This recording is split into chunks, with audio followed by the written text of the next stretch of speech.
जय हिंद साथियों, Rouse academy के ऑफिशियल यूट्यूब चैनल पे आप सभी का एक बार फिर से स्वागत है। मैं जय ओझा लेकर के आया हूं आपके लिए एक और शानदार करंट अफेयर की क्लास, जहां हम बात करेंगे केवल और केवल एग्जाम ओरिएंटेड फैक्ट्स की, एग्जाम ओरिएंटेड न्यूज की। तो चलिए शुरुआत करते हैं, लेकिन देखेंगे सबसे पहले हमारा आज का विचार क्या कहता है। Knowledge is not free, you have to pay attention. सही बात है। आपको लग रहा होगा कि नॉलेज जो ही खुद चल के आपके पास आ जाएगी और कहेगी कि हेलो सर, आप मुझे अपना लीजिए। ऐसा कभी नहीं होगा। आपको ध्यान रखना पड़ेगा हर एक छोटी छोटी बातों का, जिससे कि आप नॉलेज को ग्रैब करो। आपकी अटेंशन बहुत ज्यादा जरूरी हो जाएगी, आपका ध्यान लगाना बहुत ज्यादा जरूरी हो जाएगा, आपकी एकाग्रता नॉलेज के प्रति होनी चाहिए, तब कहीं जाके आप नॉलेज को पा सकते हो। तो चलिए शुरुआत करते हैं, देखते हैं हमारा आज का टॉपिक क्या है।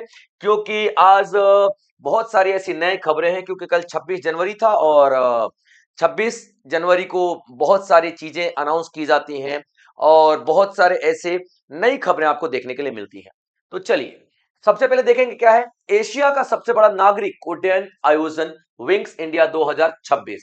अभी देखिए, विंग्स इंडिया एक इवेंट है, वो आयोजित किया जा रहा है। ठीक है बच्चों, याद रखना। अभी देखिए, विंग्स इंडिया 2026 का आयोजन 28 से 31 जनवरी को बेगम पेट हवाई अड्डा, क्लियर अपन बच्चों। बेगम पेट हवाई अड्डा कहां पे है? ठीक है, तो हैदराबाद, हैदराबाद में है, याद रखिएगा आप लोग। हैदराबाद में हवाई अड्डे का नाम क्या है? बेगम पेट हवाई अड्डा, बेगम पेट हवाई अड्डा। क्लियर बच्चों, हवाई अड्डा, बेगम पेट हवाई अड्डा में विंग्स इंडिया 2026 का आयोजन होगा। एक इवेंट होगा जिसका नाम क्या है? Wings India. अब विंग्स मतलब ही समझ में आ रहा है, पंख, यानी कि ये उड्डयन क्षेत्र से जुड़ा हुआ है, एविएशन क्षेत्र से जुड़ा हुआ है। और इसका उद्घाटन कौन करेंगे? केंद्रीय नागरिक उड्डयन मंत्री राम मोहन नायडू किंजराप्पू, राम मोहन नायडू किंजराप्पू इसका उद्घाटन करेंगे। ठीक है बच्चों, कौन करेंगे?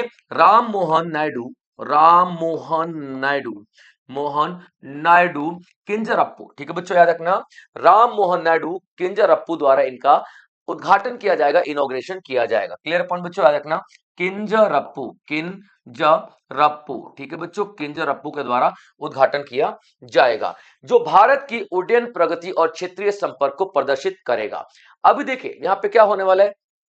बहुत सारे कंट्रीज के जो इस एविएशन सेक्टर के लोग आएंगे, एक्सपर्ट्स आएंगे, मीटिंग होंगी, बातचीत होगी।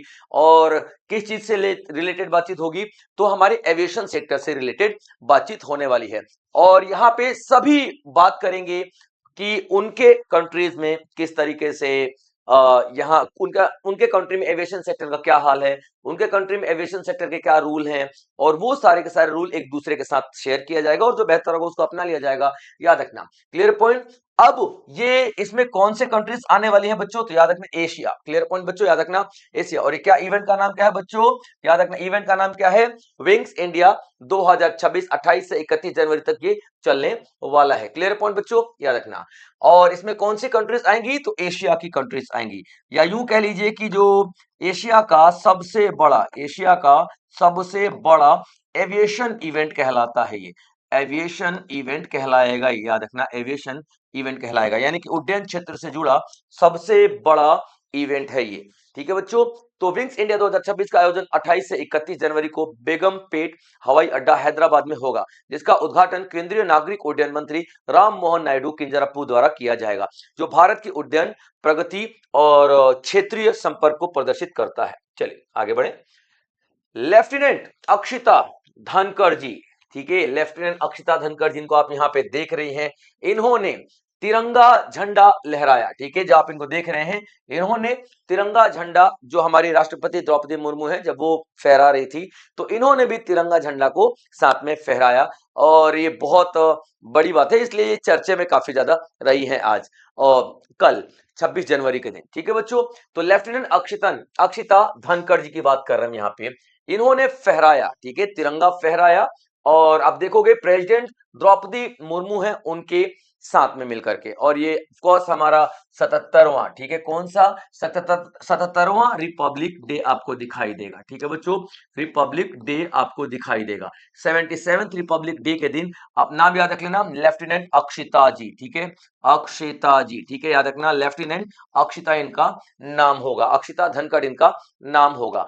और आप देखोगे कि ये क्या दिखाता है, हाईलाइटिंग वुमेन्स लीडरशिप, कि ये एक यहाँ पे आप देखिए जो तिरंगा फहराने वाली लेडी भी एक ऊंचे पद पे है, प्रेसिडेंट के पद पे है। तो यहाँ पे साफ दिखाई दे रहा है कि महिला की लीडरशिप कितनी है। और साथ में जो महिला खड़ी है वो आर्मी यानी कि एक ताकत का प्रतीक है अपने आप में, और तिरंगा साथ में लहराया जा रहा है दोनों के द्वारा।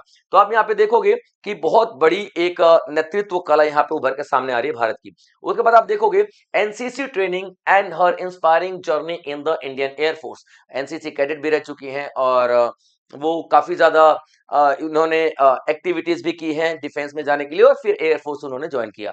तो यहाँ पे आपसे क्या क्या पूछा जा सकता है, याद रखेगा, लेफ्टिनेंट अक्षिता धनखड़ ने तिरंगा फहराया द्रौपदी मुर्मू जी के साथ। ये आपका एक सवाल हो सकता है कि किसने फहराया, तो लेफ्टिनेंट अक्षिता धनखड़ जी ने फहराया, याद रखना। और किस रिपब्लिक डे पे, तो 77वां यानी 77th रिपब्लिक डे पर फहराया गया है। और ये किस आर्म्ड फोर्सेस से है, तो ये एयरफोर्स से है। क्लियर बच्चों, याद रखना, एयरफोर्स। चलिए आगे बढ़ते हैं। ग्रंथ कुटीर, ग्रंथ कुटीर एक हमारी एक यूं कह लीजिए लाइब्रेरी टाइप की बनाई गई है। ठीक है, ग्रंथ कुटीर प्रिजर्व 2300 मैन्युस्क्रिप्ट्स इन 11 क्लासिकल लैंग्वेजेस। आपको पता है हमारी जो शास्त्रीय भाषाएं हैं, हमारी जो शास्त्रीय भाषाएं हैं, शास्त्रीय भाषाएं हैं, ये कितनी है, शास्त्रीय भाषाएं कितनी है भाई साहब, तो 11 हमारी शास्त्रीय भाषाएं आपको दिखाई देंगी। याद रखना हिंदी इसमें इंक्लूड नहीं है। तो ग्रंथ कुटीर 11 शास्त्रीय शास्त्रीय भारतीय भाषाओं में 2300 पांडुलिपियों का संरक्षण करता है। पांडुलिपि का मतलब क्या होता है, जो स्क्रिप्ट होती हैं। ठीक है, याद रखना, स्क्रिप्ट की बात कर रहे हैं। तो ग्रंथ कुटीर preserve 2300 manuscripts in 11 classical languages, promoting India's rich cultural literacy, philosophical and intellectual heritage। देखिए बच्चों, यहाँ पे आपको दिखाई देगा द्रौपदी मुर्मू जी ने, ठीक है, उद्घाटन किस चीज की कर रही हैं, तो ग्रंथ कुटीर के उद्घाटन यहाँ पे कर रही हैं, ग्रंथ कुटीर। और ग्रंथ कुटीर क्या है, एक लाइब्रेरी समझिए। ठीक है, ग्रंथ कुटीर क्या है, ग्रंथ ग्रंथ कुटीर क्या है, एक लाइब्रेरी। ठीक है बच्चों, एक लाइब्रेरी जहां पर 11 भाषाओं में, 11 जो हमारी शास्त्रीय भाषाएं हैं, इनमें आप देखोगे कि 2300, इनमें आप क्या देखोगे, 2300 पुस्तकें हैं, 2300 पुस्तकें हैं। और ये 2300 पुस्तकें किसकी हैं, ये 2300 पुस्तकें किसकी हैं, तो भारत की जो हमारा इतिहास है, भारत का जो इतिहास है, या फिर भारत का जो हमारा कल्चर है, आप ये हमारा भारत का कल्चर देखोगे, इतिहास देखोगे, और जो हमारी भारतीय फिलॉसफी देखोगे। ठीक है, ये सारी सारी चीजें आप लोगों को यहाँ पे दिखाई देंगी। क्लियर बच्चों, यहाँ पे फिलॉसफी देखोगे, फिलॉसफी देखोगे, ये सारी सारी आपको चीजें दिखाई देंगी। क्लियर पॉइंट बच्चों, याद रख लेना। तो ग्रंथ कुटीर 11 शास्त्रीय भारतीय भाषाओं में 2300 पांडुलिपियों का संरक्षण करता है, जो भारत की समृद्ध सांस्कृतिक, साहित्यिक, दार्शनिक और बौद्धिक विरासत को बढ़ावा देता है। चलिए आगे देखते हैं, अगली न्यूज आपकी क्या है, जावा आइलैंड, जो कि 13वां लार्जेस्ट आइलैंड है हमारे पूरी दुनिया का। जावा द्वीप 13वां सबसे बड़ा द्वीप है, 13वां सबसे बड़ा द्वीप है। यहाँ पे आप देखोगे लैंडस्लाइड्स हुआ, लैंडस्लाइड्स हुआ। तो जावा जो है आपको इंडोनेशिया के अंदर दिखाई देगा। ठीक है, इंडोनेशिया में आपको जावा दिखाई देगा। ठीक है बच्चों, याद रखना, इंडोनेशिया, इंडोनेशिया में आपको जावा दिखाई देगा। ठीक है, जावा जो द्वीप है, जावा जो आइलैंड है, जावा जो आइलैंड है यानी कि जावा जो द्वीप है, वो दिखाई देगा। तो याद रखना, इंडोनेशिया का Java island part of the greater Sunda island, ये एक बड़े से आइलैंड का हिस्सा है। जावा आइलैंड एक बड़े आइलैंड का हिस्सा है, क्या नाम है, सुंडा आइलैंड, सुंडा आइलैंड यानी कि सुंडा आइलैंड बोले तो सुंडा जो द्वीप है उसका एक आपको यहाँ पे सुंडा आइलैंड का एक छोटा सा हिस्सा जावा द्वीप दिखाई देगा। Recently faced a massive landslide, और यहाँ पे एक लैंडस्लाइड हुई जिसमें भूस्खलन हुआ, जिसमें 8 लोगों की मृत्यु हुई। और देखिए ये इंपॉर्टेंट क्यों है, ये इसलिए इंपॉर्टेंट नहीं है कि भूस्खलन हुई, भूस्खलन तो कई जगह हो जाती है, ये इंपॉर्टेंट इसलिए है, और 8 लोगों की मृत्यु भी कई जगह होती है, तो इतना ज्यादा important exam point of view से नहीं बनता है, लेकिन इसलिए ज्यादा इंपॉर्टेंट है क्योंकि 13वां सबसे बड़ा द्वीप है। ठीक है, जब कोई बड़ी चीज पे कोई ऐसी एक्टिविटी होती है तो हमारे लिए इंपॉर्टेंट हो जाती है। तो आपसे क्या क्या पूछा जा सकता है कि जावा द्वीप किस बड़े आइलैंड का हिस्सा है, तो आप लोग याद रखना सुंडा आइलैंड का हिस्सा, ग्रेटर सुंडा भी इसको हम लोग कहते हैं। ठीक है, तो ग्रेटर सुंडा आइलैंड का हिस्सा है। या ये भी आप लोगों से पूछा जा सकता है ग्रेटर सुंडा आइलैंड किस देश का हिस्सा है जहां पे अभी हाल ही में भूस्खलन हुआ यानी कि लैंडस्लाइड्स हुआ, तो आप लोग बता सकते हो सुंडा आइलैंड। ठीक है बच्चों, क्लियर पॉइंट। या फिर इंडोनेशिया आइलैंड, इंडोनेशिया कंट्री का। तो इंडोनेशिया का जावा द्वीप ग्रेटर सुंडा द्वीप समूह का भाग हाल ही में एक बड़े भूस्खलन से प्रभावित हुआ, जिसमें कम से कम 8 लोगों की मृत्यु हुई। यह ज्वालामुखी धनी घनी आबादी वाला है और जकार्ता इसके उत्तर पश्चिमी तट पर स्थित है। क्लियर बच्चों यहाँ पे। चलिए आगे देखते हैं। डॉक्टर डॉक्टर आर्मिडा फर्नांडिस पद्मश्री के लिए चुना गया इनको। देखिए पद्मश्री जो अभी आप लोगों ने देखा अनाउंस हो चुका है, इसमें से टोटल 131 131 पद्म पुरस्कार दिए जा रहे हैं। पद्म पुरस्कार दिए जा रहे हैं, जिसमें आप लोग क्या देखोगे कि 5 तो आपको 8 नहीं 5 5 आपको पद्म विभूषण मिले हैं। 5 आपको पद्म विभूषण का अनाउंसमेंट किया गया है। उसके बाद आप देखोगे 13 जो है पद्म 13 जो है पद्म भूषण का अनाउंसमेंट किया गया है, भूषण का अनाउंसमेंट किया गया है। और 113 जो है वो पद्मश्री का अनाउंसमेंट किया गया है। ये तीनों चीजें आपके लिए इंपॉर्टेंट हो जाती हैं। ठीक है बच्चों, पद्म विभूषण, पद्म भूषण और पद्मश्री ये तीनों आपके लिए इंपॉर्टेंट होंगी, आप लोग देखेंगे। ठीक है बच्चों, चलिए। तो अब जो एक नाम आपको दिखाई देगा डॉक्टर अर्मिडा फर्नांडिस, डॉक्टर अर्मिडा फर्नांडिस को, डॉक्टर अर्मिडा फर्नांडिस को याद रखना। इनको हेल्थ हीरोज वाला यानी हेल्थ केयर के सेक्टर में, हेल्थ केयर के सेक्टर में इन्हें क्या मिला है भाई साहब? ठीक है, मिला नहीं, अनाउंसमेंट हुआ है पद्मश्री, पद्मश्री मिला है, अनाउंसमेंट किया गया पद्मश्री इनको जल्दी ही दिया जाएगा राष्ट्रपति द्रौपदी मुर्मू के द्वारा। अब क्यों मिला है? क्योंकि इन्हें 1989 में इन्होंने क्या किया था, 1989 में ये मैम ने 1989 में इन्होंने क्या किया था, ये मिल्क बैंक बनाया था, मिल्क बैंक। और ये कौन सा? ह्यूमन मिल्क बैंक बनाया था, ह्यूमन मिल्क बैंक बनाया था, मिल्क बैंक बनाया था। अभी देखिए कई बार क्या होता है ना कि कई जैसे फीमेल है वो अपने बच्चों को फीडिंग नहीं करा पाती है, दूध नहीं पिला पाती है, दूध कोई समस्या आ गई, या फिर मान लीजिए किसी बच्चे की मदर का देहांत हो गया, या अनाथ आश्रम में कई बच्चे ऐसे हैं जिनको मदर का प्यार, अपने माता पिता का प्यार मिला ही नहीं, वो बेचारे 10-10 साल के 10-10 दिन के बच्चे हैं अनाथ आश्रम, आप देखोगे तो 2-2 महीने के बच्चे हैं अनाथ आश्रम में, तो उनको माँ का दूध चाहिए। तो माँ का दूध कैसे? तो यहाँ पे एक बैंक खोला गया, और इस बैंक में आप देखोगे कि माँ का दूध इकट्ठा किया गया, कलेक्ट किया जाता है, और यहां से उन बच्चों को दूध सप्लाई किया जाता है, मुफ्त में किया जाता है, जो बच्चे अभी दुनिया में उन्होंने आंख ही खोली है, उनको पूरी दुनिया अभी देखनी है। तो प्रख्यात नवजात शिशु रोग विशेषज्ञ डॉक्टर आर्मिडा फर्नांडिस, जिन्होंने 1989 में मुंबई में एशिया का पहला मानव दुग्ध बैंक स्थापित किया है, ठीक है, किया है, ने स्तनपान, मातृ स्वास्थ्य और यूनिसेफ पहल और नवजात देखभाल को बढ़ावा दिया है, जिससे हजारों शिशुओं को लाभ हुआ। उन्हें पद्मश्री 2026 से सम्मानित किया गया है। देखिए कमाल के आइडियाज आ जाते हैं कई बार, है ना। वो आइडियाज भी आपको तभी आते हैं जब आप मानवता के लिए सोचते हो। आपके दिल में मानवता है तो डेफिनेटली आइडियाज आ ही जाते हैं, आइडियाज के लिए आपको सोचने की जरूरत नहीं पड़ती है। कहते हैं ना कि कौन कहता है कि आसमां में सुराख नहीं हो सकता, तबीयत से एक पत्थर उछाल के तो देख। आप उछालिए ना पत्थर, आप कोशिश कीजिए ना सर, आसमान में सुराख जरूर हो जाएगा। ये दावा है हमारा। कोशिशें कभी जाया नहीं जाती हैं, कोशिशें किसी ना किसी रूप में आपके सामने आती ही आती हैं। चलिए बच्चों, अभी देखिए बैक्ट्रियन कैमल, बैक्ट्रियन कैमल एक स्पीसीज है जो काफी न्यूज में है, और न्यूज में इसलिए है क्योंकि ये 26 जनवरी की जो परेड है, आप दिखाई दे रहे, ये जो दिखाई दे रहा 26 जनवरी की परेड पर, ठीक है, परेड पर आपको ये दिखाई देंगे, यानी इनकी झांकी निकाली गई है। तो ये एक अलग सा है, आपसे पूछा जा सकता है, क्योंकि आमतौर पे जानवर नहीं होते, और होते भी तो आम जो जानवर हैं जो कि हमारे डिफेंस वगैरह में इस्तेमाल होते हैं, लेकिन ये एक अलग प्रकार की प्रजाति आपको दिखाई देगी। ठीक है, बैक्ट्रियन कैमल, जिसको हम लोग क्या बोलते हैं, बैक्ट्रियन कैमल, बैक्ट्रियन, ठीक है बच्चों, बैक्ट्रियन, बैक्ट्रियन कैमल यानी कि ऊंट, बैक्ट्रियन कैमल है, ठीक है बच्चों, याद रखना बैक्ट्रियन कैमल। अभी बैक्ट्रियन कैमल आप देखोगे तो ये लद्दाख वाले रीजन में आपको दिखाई देंगे, ठीक है, लद्दाख वाले रीजन में आपको दिखाई देंगे और वहीं पर ही दिखाई देते हैं और कहीं पर दिखाई नहीं देंगे, लद्दाख वाले रीजन और वहीं पर ही दिखाई देंगे। और अभी 26 जनवरी का जो परेड हुआ है ना, 26 जनवरी 2026 की जो परेड हुई है ना लाल किला पर, वहां पर इन्हें प्रदर्शित किया गया है, वहां पर इन्हें प्रदर्शित किया गया है। ये दिखाया गया है कि भारत की कितनी विविधताएं हैं, भारत में कितनी डाइवर्सिटी है जीव जंतुओं को लेकर भी। क्लियर पॉइंट यहाँ पे याद रखिएगा। तो आप देखोगे ये दो ऐसे जो प्रजाति है उनको दिखाया गया, एक का नाम है गलवान और एक का नाम है नुम्बा, ठीक है, नुम्ब्रा, याद रख लिए। तो दो दिखाए गए, उनका नाम क्या रखा है, एक का नाम है गलवान, एक का नाम है गलवान और एक का नाम है नुम्ब्रा, एक का नाम क्या है, नुम्ब्रा, नुम्ब्रा, ठीक है बच्चों। तो दोनों को प्रदर्शित किया गया है और ये कैसा ऊंट है, दो हंप दिखाई देंगे, आपको दिखाई दे रहा है, दो हंप दिखाई देंगे। हंप होता है ना ऊंट के पीठ पे जो ऐसे उठा हुआ सा होता है ना। तो टू हम्प्ड, दो हम्प आपको यहाँ पे दिखाई देंगे, ठीक है बच्चों। चलिए आगे बढ़ते हैं। अभी देखिए बच्चों, अगला जनवरी, Lucknow becomes the UP's first zero fresh waste dump city.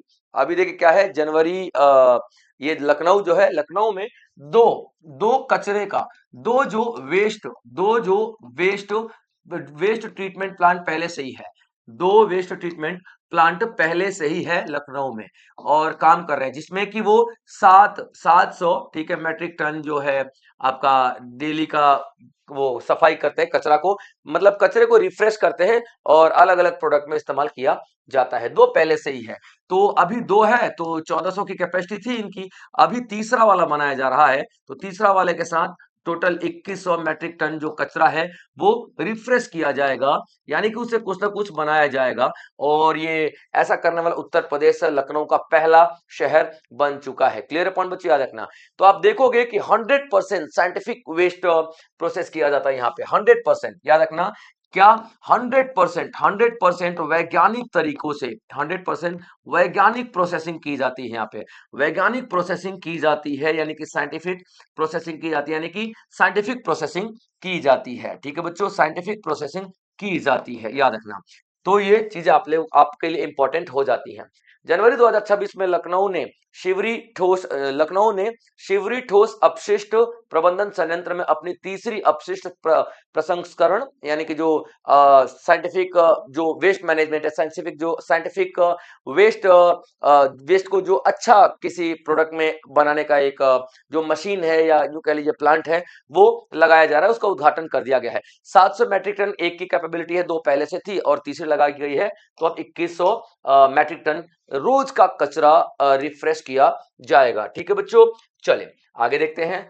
अगला, प्रेसिडेंट जो राष्ट्रपति हैं उन्होंने अप्रूव किया गैलेंट्री अवार्ड्स 2026, ठीक है, गैलेंट्री अवार्ड्स 2026। तो सारे अवार्ड्स के बारे में बताना जरूरी मतलब बताना पॉसिबल नहीं है, क्योंकि कैसे बता पाऊंगा भाई साहब। यहाँ पे आप देखो कि 301 तो आपका मिलिट्री सर्विस डेकोरेशन और उसके बाद आप ये 70 गैलेंट्री अवार्ड हो गए। लेकिन हाँ, अशोक चक्र एक मिला है, अशोक चक्र, उसके बारे में हम बात करेंगे, ठीक है, याद रखना, ठीक है। तो ग्रुप कैप्टन शुभांशु शुक्ला जी को, ठीक है, याद रखना, जो स्पेस में बंदे गए थे, है ना। तो ग्रुप कैप्टन याद रखिएगा, ठीक है बच्चों, group captain Shubhanshu Shukla, group captain Shubhanshu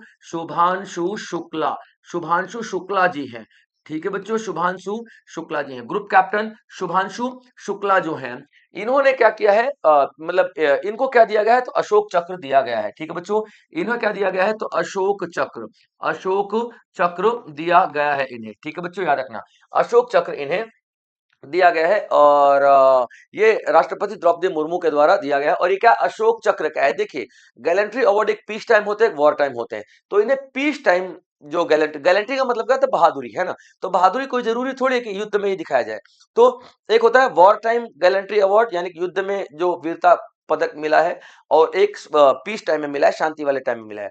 तो आप यहाँ पे क्या देखोगे, अशोक चक्र, ठीक है, अशोक चक्र इनको दिया गया है। और कौन सा दिया गया, क्या है ये, पीस टाइम गैलेंट्री अवार्ड है, पीस टाइम गैलेंट्री अवार्ड आपको दिखाई देंगे, यहाँ पे गैलेंट्री अवार्ड आपको दिखाई देंगे। क्लियर बच्चों, यहाँ पे पीस टाइम गैलेंट्री अवार्ड आपको दिखाई देंगे। चलिए बच्चों आगे देखते हैं।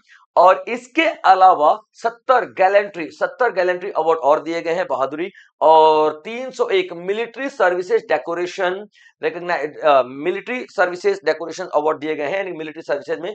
और ये क्या दिखाते हैं, इतने सारे अवार्ड की करेज लीडरशिप हमारी आर्म्ड फोर्सेज में, ये सारी सारी चीजें हैं। तो आप लोग को याद क्या रखना है, अशोक चक्र किसको दिया गया है, शुभांशु शुक्ला को दिया गया है, और ये इंपॉर्टेंट है क्योंकि 301 नाम तो यार आप नहीं ही याद रख पाओगे। चलिए, हेलीकॉप्टर एमआरओ हब इन असम। अभी देखिए असम, असम में हेलीकॉप्टर एमआरओ हब खोला गया है, ठीक है, याद रखना। असम में एक जगह है मीसामारी, असम में एक जगह है, असम में एक जगह है मीसामारी, ठीक है बच्चों, याद रखना। मीसामारी, मीसामारी जो एक जगह है, और यहीं पर ही क्या खोला गया, helicopter, helicopter, helicopter MRO, MRO, ठीक है बच्चों, एमआरओ। अभी एमआरओ क्या है, M for maintenance, M for maintenance, ठीक है बच्चों, एम फॉर मेंटेनेंस, आर का मतलब, ठीक है, रिपेयर, आर का मतलब रिपेयर, ठीक है बच्चों, रिपेयर, और एम आर ओ का मतलब ओवरहॉलिंग, ओ का मतलब ओवरहॉलिंग, ओ का मतलब ओवरहॉलिंग, ठीक है बच्चों, याद रखना। तो एम आर ओ जो आपको दिखाई देगा, ठीक है बच्चों, M R O, M R O, maintenance repair and overhauling के लिए इंडियन आर्मी ने, इंडियन आर्मी, और इसमें कौन मिलेगा बच्चों, ये जो एमआरओ बनाया गया है, इंडियन आर्मी, इंडियन आर्मी और एच ए एल, ठीक है, Indian army, Indian army plus H A L, plus H A L, ठीक है बच्चों, Indian army plus H A L दोनों ने मिलकर के यहाँ पे रिपेयरिंग सेंटर खोला है हेलीकॉप्टर का। यानी कि अब हमें बाहर अपने हेलीकॉप्टर नहीं भेजने पड़ेंगे, और बाहर से जो हमारे मैकेनिक आते हैं या इंजीनियर आते हैं हेलीकॉप्टर ठीक करने के लिए, वो भी हमको नहीं करना पड़ेगा। चलिए बच्चों, अब जितने भी मैंने आपको टॉपिक करा है उन सभी से रिलेटेड आपके सामने एमसीक्यूज हैं, तो आप लोग एमसीक्यू सॉल्व करने की कोशिश करेंगे। 26 जनवरी 2026 को गणतंत्र दिवस परेड में कौन से 2 बैक्ट्रियन ऊंट शामिल होंगे? राष्ट्रपति भवन में ग्रंथ कुटीर का उद्घाटन किसने किया है? उसके बाद आप देखोगे, डॉक्टर अर्मिडा फर्नांडिस किस अग्रणी पहल के लिए जानी जाती हैं? हाल ही में बड़े भूस्खलन से प्रभावित जावा द्वीप किस द्वीप समूह का भाग है? उसके बाद 77वें गणतंत्र दिवस पर लेफ्टिनेंट अक्षिता धनखड़ ने कौन सी विशेष भूमिका निभाई? विंग्स इंडिया 2026 का उद्घाटन कौन करेगा? जनवरी 2026 में कौन सा शहर उत्तर प्रदेश का पहला जीरो फ्रेश वेस्ट डंप शहर बना? 2026 में अशोक चक्र से किसे सम्मानित किया गया? उसके बाद आप देखोगे, HAL और भारतीय सेना इंडियन आर्मी द्वारा स्थापित किया गया हेलीकॉप्टर मेंटेनेंस रिपेयर और ओवरऑल यानी MRO हब किस स्थान पर स्थापित किया गया? सारे के सारे क्वेश्चन आपके लिए इंपॉर्टेंट हैं और आप लोग आंसर जरूर करेंगे बच्चों। इसी तरीके से और भी बेहतरीन टॉपिक्स में आप लोगों के लिए लेकर आता रहूंगा और रोज करंट अफेयर हम लोग सॉल्व करेंगे बच्चों। तब तक आप लोग अपना ध्यान रखेंगे। जय हिंद।